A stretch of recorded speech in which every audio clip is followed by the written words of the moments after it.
السلام علیکم، امید ہے کہ آپ سب لوگ خیریت سے ہوں گے۔ یہ نظام اب کافی زیادہ مضبوط ہو چکا ہے۔ 26ویں آئینی ترمیم آ گئی ہے، سپریم کورٹ میں نئے معزز جج صاحبان آ چکے ہیں، ہائی کورٹس میں نئی تعیناتیاں ہو چکی ہیں، عمران خان صاحب کو جیل میں 700 دن بھی ہو گئے ہیں۔ تو اب عمران خان صاحب سے مذاکرات کی بات ہو رہی ہے اور مذاکرات کے ذریعے عین ممکن ہے کہ ان کو رہا بھی کر دیا جائے۔ یہ وہ چیز ہے جو کافی زیادہ ڈسکس ہوتی ہے۔ اس حوالے سے کچھ بڑی امپورٹنٹ ڈیٹیلز ہیں، کیونکہ جس طرح میں نے پہلے بھی عرض کیا کہ خان صاحب کو 700 دن مکمل ہو گئے ہیں۔ کیا اب حکومت اس طرف جا رہی ہے کہ خان صاحب سے بات چیت کر کے ان کی رہائی کو ممکن بنایا جا سکے؟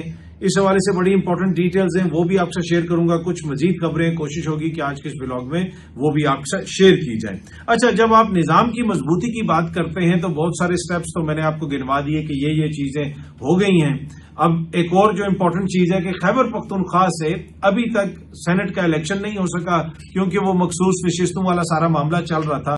اب الیکشن کمیشن آف پاکستان نے 21 جولائی کی ڈیٹ دے دی ہے۔ بہت سارے لوگ جو یہ کہتے ہیں کہ علی امین صاحب کی حکومت کو خطرہ ہے، تو میں نے پہلے بھی عرض کیا تھا، دوبارہ عرض کروں گا کہ جب تک سینٹ کا الیکشن خیبر پختونخوا سے نہیں ہوگا تو حکومت یعنی وفاقی حکومت کسی قسم کا ایڈونچر کرنے کا نہیں سوچے گی خیبر پختونخوا کے اندر۔ یہ دیکھیں گے جو یہ سینٹ کے جو الیکشن ہو رہے ہیں 21 جولائی کی جن کی تاریخ ہے، اگر اس میں یہ تحریک انصاف کے کچھ لوگ توڑنے میں کامیاب ہو گئے تو اس کے بعد پھر آپ دیکھ سکتے ہیں کہ شاید علی امین صاحب کے خلاف یا پاکستان تحریک انصاف کی حکومت کے خلاف وہاں پہ کوئی تحریک عدم اعتماد لانے کی کوشش کی جائے۔ اچھا، ایک اور بیانیہ یہ بھی کہا جا رہا ہے، ٹی وی پہ بیٹھ کے کہا جاتا ہے کہ جی علی امین صاحب جو ہیں وہ بڑے مضبوط ہیں، انہوں نے اس مشیر کو نہیں لگایا، اس مشیر کو نہیں لگایا، وہ عمران خان صاحب کی بات نہیں مان رہے، اور عمران خان صاحب علی امین صاحب کو اس لیے نہیں نکال رہے کہ اگر ان کو نکالا تو 20-25 بندے ان کے ساتھ چلے جائیں گے، گروپ بنا ہوا ہے۔ میرا نہیں خیال کہ علی امین صاحب کے ساتھ کوئی بھی بندہ جائے گا۔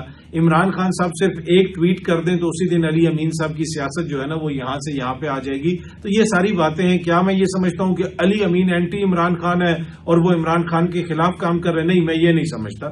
ہاں، ان کے کچھ فیصلے ایسے ہیں، کچھ چیزیں ایسی ہیں جن کے اوپر ان کی جماعت والے اعتراض کرتے ہیں، ہو سکتا ہے عمران خان صاحب کو بھی اعتراض ہو، لیکن یہ کہنا کہ جی وہ کوئی عمران خان صاحب کی مخالفت میں کام کر رہے ہیں اور عمران خان صاحب کے خلاف کوئی سازشیں کر رہے ہیں، ویسی بات نہیں ہے۔ بہت ساری چیزیں ہیں جو اس طرح کلیئر نہیں ہیں، بہت ساری چیزیں ابہام کا شکار ہیں۔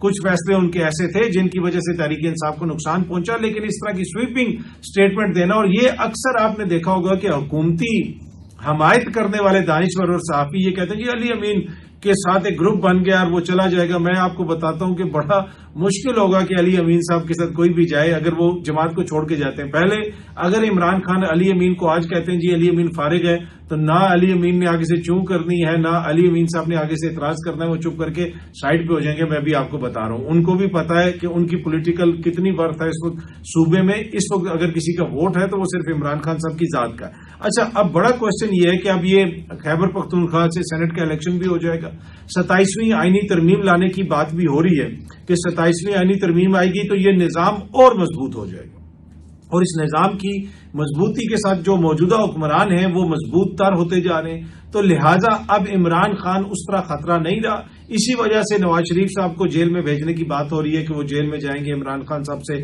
بات کریں گے، دیگر لوگوں سے بات چیت ہوگی اور عمران خان صاحب کی رہائی ممکن ہو سکے گی۔ یہ نظام 27ویں چھوڑ کے 127ویں ترمیم بھی لے کے آ جائے، میری جو سوچ ہے، میں یہ سمجھتا ہوں کہ یہ کبھی بھی عمران خان کو رہا نہیں کریں گے۔ اور میں یہ آپ کو پہلے دن سے کہہ رہا ہوں، عید سے پہلے تو خبریں آنا شروع ہو گئی تھی۔ میں 2022 سے جو لوگ میرا ولاگ سنتے ہیں، میں نے آپ کو اس وقت بتایا تھا کہ اس نظام کو اب عمران خان صاحب قابل قبول نہیں ہے۔ اس نظام نے پہلی دفعہ یہ محسوس کیا ہے کہ اتنا بڑا خطرہ ہمارے لیے ایک آ کے سامنے کھڑا ہو گیا ہے۔ ایسا خطرہ کبھی بھی اس نظام کو محسوس پہلے نہیں ہوا۔ تو کیا یہ حکومت جو ہے یہ اتنی مضبوط ہے؟ میرے خیال میں اگر یہ جتنی مرضی ترامیم کر لیں، جس دن عمران خان صاحب باہر آگے ان کے لیے حکومت کرنا بڑا مشکل ہو جائے گا، اور اس چیز کا ادراک ان کو بھی ہے۔ یہ کبھی بھی نہیں چاہیں گے، نواز شریف صاحب کبھی بھی نہیں چاہیں گے کہ ان کی صاحبزادی کی حکومت ختم ہو، ان کے بھائی کی حکومت ختم ہو۔ تو جو لوگ آپ کو یہ بتا رہے ہیں کہ جی یہ نظام بڑا مضبوط ہوتا جا رہا ہے، تو اب یہ ترمیم بھی آ گئی ہے، اب سینٹ کا الیکشن بھی ہوگا، نئے معزز جج صاحبان بھی آگے ہیں، آئینی بینچ بھی بن چکا ہے، ہو سکتا ہے 27ویں ترمیم میں آئینی عدالت بھی بن جائے، تو اس کے بعد عمران خان صاحب سے مذاکرات ہوں گے اور عمران خان صاحب کو رہا کر دیا جائے گا. اچھا، اب اس چیز کو ضرور استعمال کیا جائے گا. پاکستان تحریک انصاف کی لیڈرشپ کو اس قسم کے پیغامات بھیجے جا رہے ہیں. یہ ایک طرح سے ایک بیانیے کی جنگ ہے، یہ ایک طرح سے اگلے کو کنونس کرنے کی جنگ ہے کہ دیکھو بھائی سپریم کورٹ میں یہ حالت ہے، تمہاری تو سیٹیں چلی گئیں، وہاں پہ نئے معزز جج صاحبان بھی آ چکے ہیں، ہائی کورٹس کے اندر یہ سچویشن ہے، باقی بہت سارے جو معاملات ہیں وہ تمہارے سامنے ہیں، 27ویں آئینی ترمیم کی بات ہو رہی ہے، بہترین طریقے سے ہمارا کام چل رہا ہے، لہذا ہم سے ایک چھوٹی موٹی ڈیل کرو اور چپ کر کے باہر آ جاؤ، کچھ عرصہ ایسے سیاست کر لو، ویسے کر لو اور معاملات کو اس طریقے سے ہم مینج کر لیں گے، ادروائز تو تمہارا تو کوئی مستقبل نہیں ہے. یہ ایک طرح سے عمران خان صاحب کو کنونس کرنے کی کوشش کی جا رہی ہے.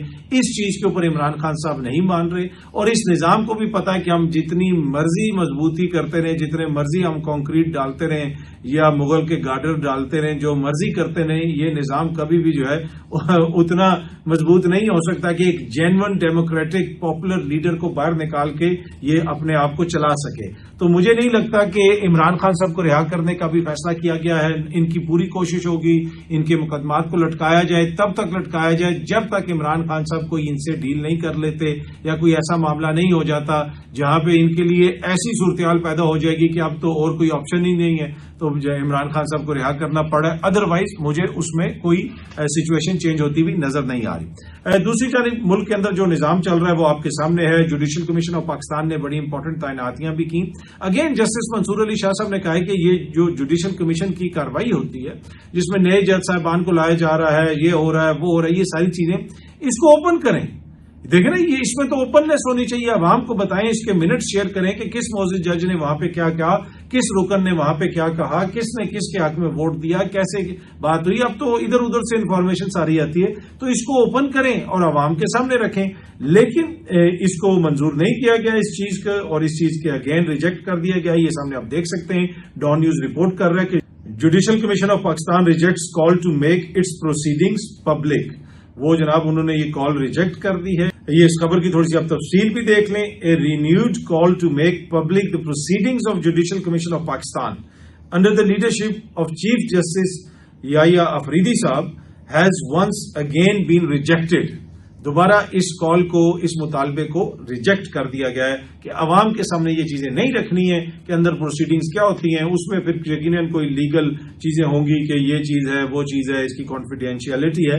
پر میرے خیال میں اوپننس کا تقاضا ہے، جمہوریت کا تقاضا ہے کہ ان چیزوں کو رکھا جائے عوام کے سامنے. اس میں کون سی ایسی چیز ہے، کون سا ایسا قومی راز ہے جو وہاں پہ ڈسکس ہوتا ہے جس کو ہم قوم کے سامنے نہیں رکھ سکتے. جس قوم کے پیسوں سے یہ سارا نظام چلتا ہے تو اس کے سامنے یہ چیز رکھنے میں کیا کباہت ہے.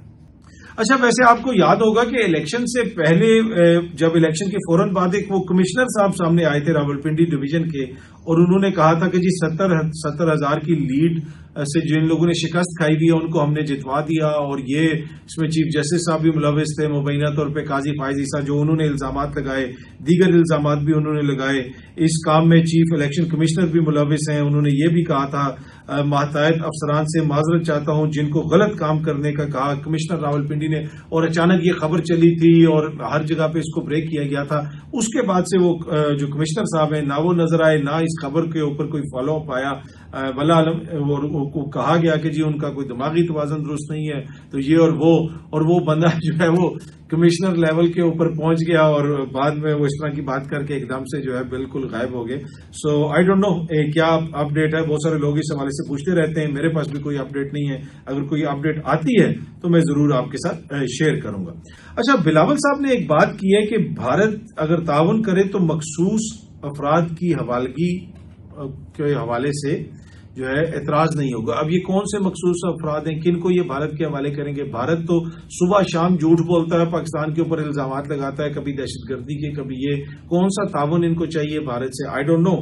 اور کن اشخاص، کن مخصوص لوگوں کی حوالگی کا بلاول صاحب ذکر کر رہے ہیں. دوسری جانب بھارتی آرمی کے ایک سینئر افسر جو ہیں انہوں نے کافی بڑا اعتراف کیا ہے اور ان کی ویڈیو کافی زیادہ وائرل ہوئی بھی ہے. یہ ان کے ڈپٹی آرمی چیف ہیں. انہوں نے کہا ہے کہ جناب پاکستان نے جس طریقے سے جنگ لڑی ہے، لگتا ایسے ہے کہ چائنا نے ان کی بڑی مدد کی اور یہ ہوا اور وہ ہوا. بیسکلی وہ آپ ان کی تقریر کا خلاصہ یہ کر لیں کہ بھائی ہمیں مار پڑی ہے لیکن اس میں اس کا بھی قصور ہے، اس میں اس کا بھی قصور ہے، اس میں ترکی بھی ملوث ہے، اس میں چائنا بھی ملوث ہے، اور یہ ہو گیا وہ ہو گیا۔ ان کی تقریر کا خلاصہ یہ ہے کہ انہوں نے اعتراف کیا ہے کہ پاکستان کی آرمی نے، پاکستان کی ایئر فورس نے، پاکستان کی نیوی نے ہمیں جوتے مارے ہیں، ہمیں شکست دی ہے، اور بنیادی طور پہ وہ جو پاکستان کہتا ہے کہ ہم نے ان کو برے طریقے سے شکست دی ہے، اس کی سب سے بڑی گواہیوں میں سے ایک اور گواہی اب بھارت کا آرمی چیف خود دے رہا ہے، اور وہ یہ کہہ رہا ہے جی چائنا ان کو بتا رہا تھا کہ جی کس جگہ پہ ہمارا اکوپمنٹ ہے، چائنا ان کو یہ دے رہا تھا، ترکی نے ان کے ساتھ یہ کیا۔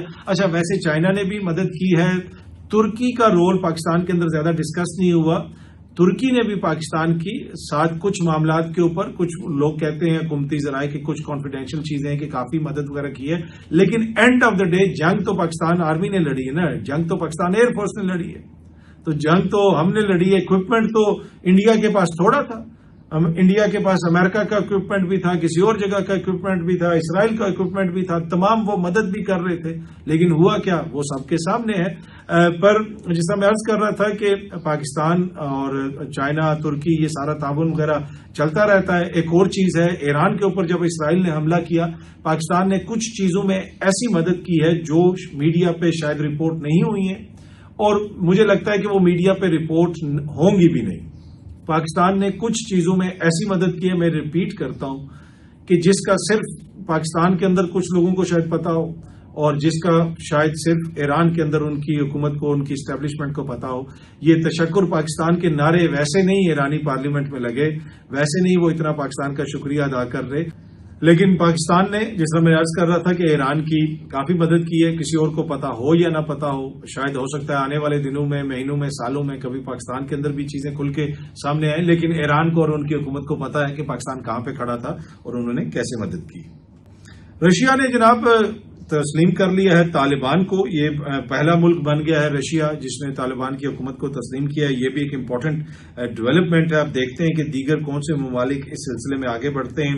وہ خبر جو میں نے آپ کے ساتھ شیئر کی تھی گزشتہ روز بھی کہ مائکروسافٹ پاکستان کو چھوڑ کے چلا گیا، آج ڈان نیوز نے بھی وہ خبر لگائی بھی ہے۔ اس کے ساتھ ساتھ ایک اور جو معیشت کے حوالے سے امپورٹنٹ خبر ہے، پاکستان اور امریکہ کے مابین جو تجارتی معاہدہ ہونا تھا، آپ کو پتا ہے کہ ٹرمپ صاحب نے ٹیرف بڑھا دیا تھا، اب وہ معاہدہ ایک طرح سے کافی حد تک طے پا گیا ہے، اور جو انسائڈرز ہیں وہ یہ بتا رہے ہیں کہ جو معاہدہ ہوا ہے اس سے ہو سکتا ہے کہ پاکستان کو فائدہ ہو، اور پاکستان کی جو ایکسپورٹس ہیں، جو پاکستان امریکہ کو ایکسپورٹ کرتا ہے اور امریکہ پاکستان سے امپورٹ کرتا ہے، اس میں اضافہ ہو سکتا ہے، اور پاکستان کے مختلف سیکٹرز کو مدد ملے گی اس معاہدے کے نتیجے میں۔ لیکن جب تک حتمی معاہدہ سامنے نہیں آتا تو ہم حتمی رائے قائم نہیں کر سکتے، لیکن یہ فی الحال حکومتی سرکلز کے اندر سے یہ باتیں باہر آ رہی ہیں۔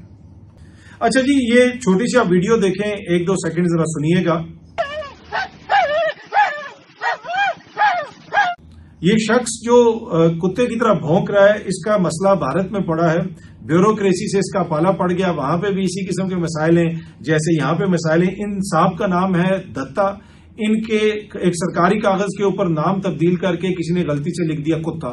اب یہ بیچارہ روز چکر لگاتا ہے سرکاری دفاتر کے، لیکن اس کا نام تبدیل نہیں کیا جا رہا تھا۔ اب بطور احتجاج اس نے ان افسران کے اوپر بھونکنا شروع کر دیا کہ جو اس کو تبدیل نہیں کر رہے، اور یہی صورتحال پاکستان کے اندر ہے۔ کہیں پہ کوئی چیز مس پلیس ہو جائے، کوئی ڈاکومنٹ آپ کو چاہیے، زمین آسمان آپ ایک کر لیں، آپ کی سنوائی نہیں ہوتی۔ ڈگری بھی اگر آپ کو اپنی چاہیے وہ نہیں ملتی۔